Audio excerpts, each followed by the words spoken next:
దేవుని స్తోత్రం.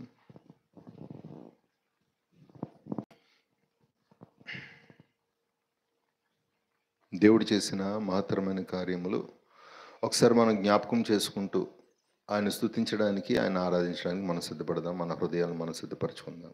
దేవుని బిడ్డలారా, ప్రభు మనందరికీ గొప్ప కార్యాలు ప్రభు ప్రతిరోజు చేస్తూనే ఉన్నాడు. He's doing miracles every day. ప్రతిరోజు మనకి అద్భుతాలు చేస్తూనే ఉన్నారు. దేవుని బిడ్డలుగా మనం చేయవలసిన ఒక 3 పనుల గురించి, వాళ్ళు చేయలేనివి మనం చేయాలని చెప్పి ఈరోజు మీకు ఒక 3 విషయాలు నేను జ్ఞాపకం చేస్తున్నాను. మీరందరూ 7వ వచనం మీరు చూసినట్టయితే 106వ కీర్తన 7వ వచనము, ఐగుప్తులో మా పితరులు నీ అద్భుతములను గ్రహింపక యుండిరి. దేవుని బిడ్డలారా, వారు చేయలేనిది మనం చేయాలి. ఐగుప్తులోనంట వాళ్ళ పితరులు దేవుడు చేసిన అద్భుతాలను గ్రహించలేకపోయారు. దేవుని బిడ్డలారా, మరి దేవుడు మనకి చేస్తున్న యొక్క అద్భుతాలు మనం గ్రహించగలగాలి. ఎందుకు ఈ మాట చెప్తున్నానంటే, స్తుతి బాగా రావాలంటే ప్రభు మనకి ఒక కమాండ్మెంట్ చెప్పారు. అదేంటనగా ఒక ఆజ్ఞ చెప్పారు. అదేంటనగా మీ పూర్ణ హృదయముతో దేవుడైన యెహోవాను మీరు ఆరాధించాలి, స్తుతించాలి, ప్రేమించాలి, సేవించాలి. మరి ఇది మనం చేయాలంటే మాత్రము ఈ 3 విషయాలు వాళ్ళు చేయలేనివి మనం ఖచ్చితంగా మనం చేయాలి. ఏంటంటే మన ఎడలు చేసిన అద్భుతాలను మనం గ్రహించాలి. చూడండి, ఈ లోకంలో బాగా వెలిగింపబడిన వారు, కొద్ది జ్ఞానవంతులు ఎవరంటే వాక్యం తెలిసిన వాళ్ళే. వాక్యం తెలియని వారందరూ అజ్ఞానంలో మరి ఉన్నారు. దేవుని బిడ్డలారా, మరి అజ్ఞానులైన వీళ్ళ మధ్యన మనం నడుస్తూ ఉన్నప్పుడు వాళ్ళ నుంచి మనకు చాలా ఆటంకాలు మనకు కలుగుతాయి, డెఫినెట్గా కలుగుతాయి. ప్రభు ఏం చేస్తారంటే మనకి అద్భుతాలు చేస్తూ ఉంటారు. వాళ్ళ మధ్యన మనకు చేస్తూనే ఉంటారు. అది మనం ఏం చేయాలంటే గ్రహించాలి. We have to grasp. దేవుడు అద్భుతాలు చేస్తూనే ఉంటాడు, ఆశ్చర్య కార్యాలు చేస్తూనే ఉంటారు. దేవుని బిడ్డలారా, వాళ్ళకేని కృప మనకి దేవుడు విశాలమైన కృప మనకిస్తారు. ఇది మనం ఏం చేయాలంటే జస్ట్ మీరు గ్రహించాలంతే. గ్రహింపని వారి వలె మీరు ఉండవద్దు. దేవుని బిడ్డలారా, అడితే 2వ మాట చెప్పారు ఏంటంటే, చూడండి, నీ కృపా బాహుల్యమును జ్ఞాపకము తెచ్చుకొనకయుండేరి అంటున్నారు. అయితే మనం ఏం చేయాలి అంటే ఆయన యొక్క కృపా బాహుల్యమును ఏంటంటే జ్ఞాపకము వాళ్ళు తెచ్చుకోలేదు, కానీ మనం తెచ్చుకుందాం. దేవుడు మన ఎడల కృప చూపువాడు. హల్లెలూయా. మన ఎడల కృప చూపి, కనికరము చూపి మనని మళ్ళీ తిరిగి నిలబెట్టేటివాడు ఆయన.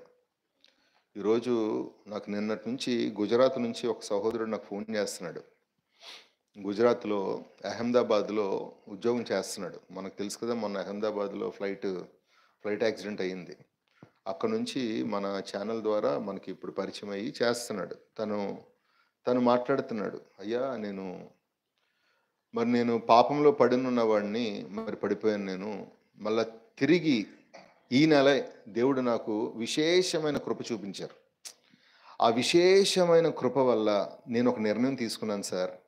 అదేంటంటే నేను మళ్ళీ దేవుని కొరకు నేను నిలబడతాను అన్నాడు. నేను ఇంకా మళ్ళీ ఆ పాపం జోలికి వెళ్లకుండా దేవుని కొరకు నేను నిలబడతాను, ప్రార్థన చేయండి సార్ అని చెప్పి అడిగాడు. హల్లెలూయా. నిజంగా జ్ఞాపకం చేసుకోవాలి. ప్రభు చూపుతున్న విశేషమైన కృపా బాహుల్యమును బట్టి దేవుని బిడ్డలారా, ప్రభు ఎందుకు ఆ కృపా బాహుల్యం మన ఎడలు చూపిస్తారంటే, నేను నిన్ను ప్రేమించుచున్నాను అని చెప్పి మన తండ్రి మనతో పంచుకుంటూ ఉంటున్నారు. కాబట్టి ప్రియులారా, మనం ఏం చేయాలంటే అది జ్ఞాపకము చేసుకోవాలి. అది మనం జ్ఞాపకము చేసుకోవాలి. ఆయన అద్భుతాలు మనం గ్రహించాలి. ఆయన కృపా బాహుల్యమును మనము జ్ఞాపకం చేసుకోవాలి. అంతే కదా. కృపా బాహుల్యం అంటే మరి చిన్న రెఫరెన్స్ నేను మీకు ఇస్తాను.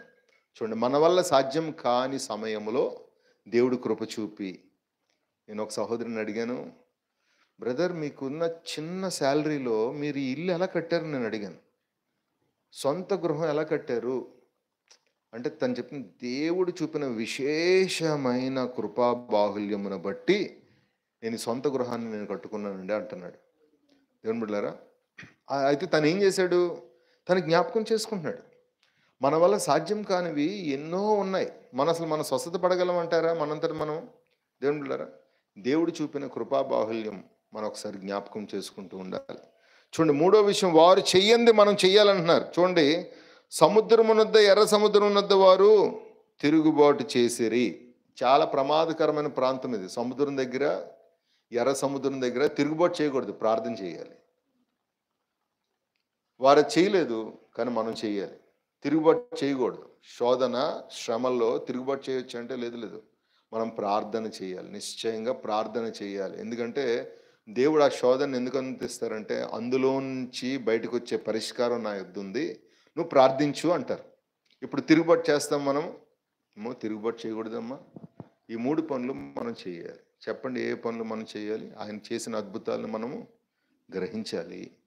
ఆయన కృపాబాహుల్యము మనము జ్ఞాపకం చేసుకోవాలి. దేవుని బిడ్డలారా, அடுத்தது మూడోది, సముద్రం యొద్ద, ఎర్ర సముద్రం యొద్ద మనం తిరుగుబాటు చేయకూడదు, కానీ ప్రార్థన చేయాలి. హల్లెలూయా. ఈ 3 పనులు మనం చేయాలని చెప్పి దేవుడు కోరుకుంటున్నారు. ఇప్పుడు దేవుని బిడ్డలారా, వీళ్ళు తిరుగుబాటు చేస్తే మరి ప్రభు అన్న వాళ్ళని ఆపేస్తారేమో అని చెప్పి అపవాది కూడా వారి తరపున మరి అలా చేశారు. కానీ దేవుడు విశేషమైన అద్భుతాలను చేసి ఈ యుగంలో వాళ్ళకి చెప్పడానికి దేవుడు అప్పుడు ఎంతో దీర్ఘ శాంతం చూపించారు. శాంతానికి ఒక దీర్ఘం ఉంటుంది, ఏం చెప్పండి? శాంతం మీరు చూసారా? శాంతం, శాంతం ఉంటుందా?